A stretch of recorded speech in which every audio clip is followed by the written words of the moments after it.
For 400 years, golf has been a gentleman's game. A game of tradition, etiquette, and above all, sportsmanship. Until now. He's got the swing. He's got the drive. He shoots, he scores! He's got the balls.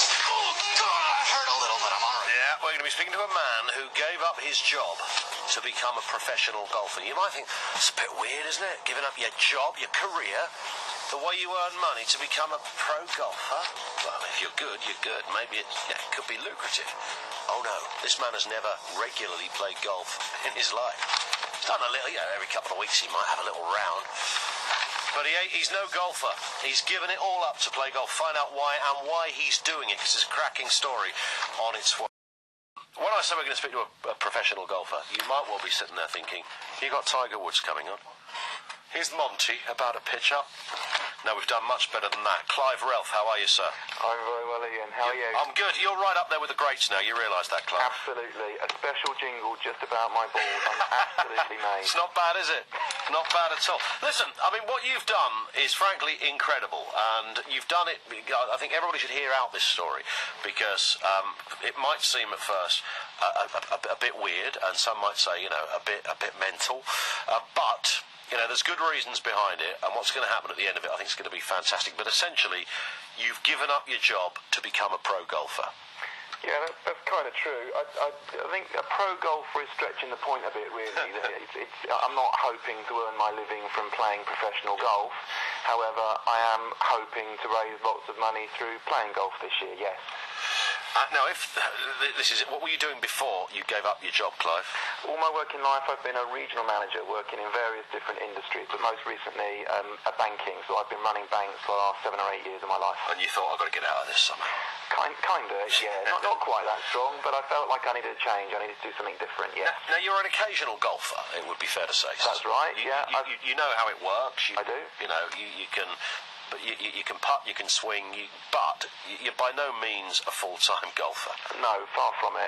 The most I've ever played really is about once a week. Yeah. A genuine occasional golfer, yes. So what was the motivation then, Clive? Did you think, I just want to do something really different, I want to change my life, or was there some other reason why you thought this would be a good idea? No, I think that pretty much is it. I've been asked the question a lot, obviously, over the last few weeks or so, and I think what it really comes down to is that I wanted to do something exceptional.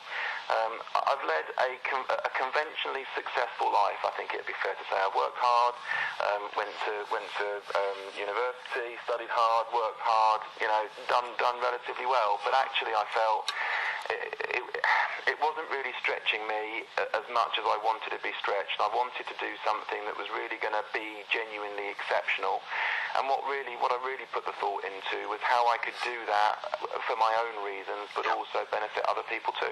So there was kind of an adventurer within you, for want of a better phrase. You wanted to do something, I guess so, yeah. different. Yeah, I think so. Okay, and you decided that I'm going to play golf for the next 12 months or whatever. Yeah, I mean the thing with golf is if you want to do something quite different, and particularly relating to sport, there are relatively few sports that you can take up at my kind of age. I'm now 38, and play to a high standard, and potentially continue playing to a high standard for years to come. And golf was it. What is your sport, if you had to select what most interests you normally? Football, really. Okay. I played football to a relatively high standard when I was at school. Oh, good work. Okay. Played a bit of tennis, but football, really. Who do you follow in? I'm a hammer. Are you? And hence the charity link. The work that I'm doing is for the Bobby Moore Cancer Research. The Bobby Moore Cancer Research, of course. Yeah. West Ham legend, World Cup legend. We can go on, and of course, by all accounts, the nicest man that ever played in the game of football on and off the pitch. What I'm actually doing is writing about what I'm actually doing on a day-by-day basis. So I'm writing to my website, which is parfromafar, all one word, .com. Can't forget that easily, can you? You shouldn't be able to forget it. Parfromafar.com. I'm staggered that when you went to register that, did you think somebody else would have had this one already? Well, I did, and I couldn't believe it. It's sometimes the case, isn't it? Yeah, it is amazing. Yeah. It almost doesn't appear anywhere. So when you stick it into Google, pretty much you get about the first 8 or 10 entries are all different areas of my particular website. Good work. But it's all pretty straightforward. So you put parfromafar.com or parfromafar into Google, you get to the website, you get to read about everything that I have done and am doing. There are various videos on there which basically explain what I'm all about. My first kind of control round was played last Friday. I scored 106 shots round my base course, which is Nisel's Golf Course, just outside Tunbridge.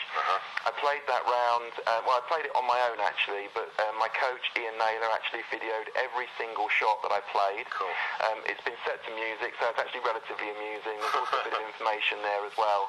So you can see everything and get a real feel for what I'm doing, because I think that is the unique thing, the unique part about what I am doing, is that I'm doing it in real time. Sure. I'm not kind of looking back on what I have done and writing a book or doing this or doing that. What I'm saying is, this is an aspirational target that I'm setting for myself.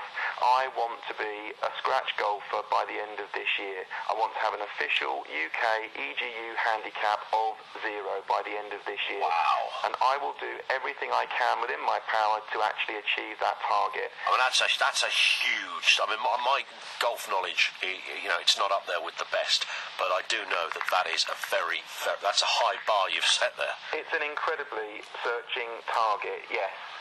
And it'll take some doing. You see, what I'm not going to do is I'm not going to just submit 3 cards and try and work that handicap down. Okay. The strategy that I'm going to follow, I'll need to decide what the most appropriate time is to submit those first 3 cards. For those that don't know, basically you submit 3 cards and you are allocated a handicap, and you then have to play regularly to be able to pull that handicap down. Yep. Well, the way that I'm going to approach this challenge is that we will determine, my coach and I, at what stage during this challenge I'm at an appropriate level where I will put in 3 cards. I see. And I'll hopefully, I mean, my aspiration is that within about 9 to 10 months I will be playing on or about par golf. So at that stage I will put in those first 3 cards.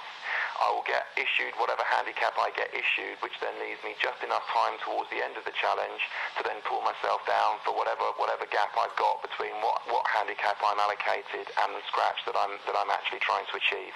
Fantastic. And your website, of course, will update as you go, and of course it tells people how they can donate as well. Absolutely. There's a link onto the Bobby Moore Cancer Research Fund there.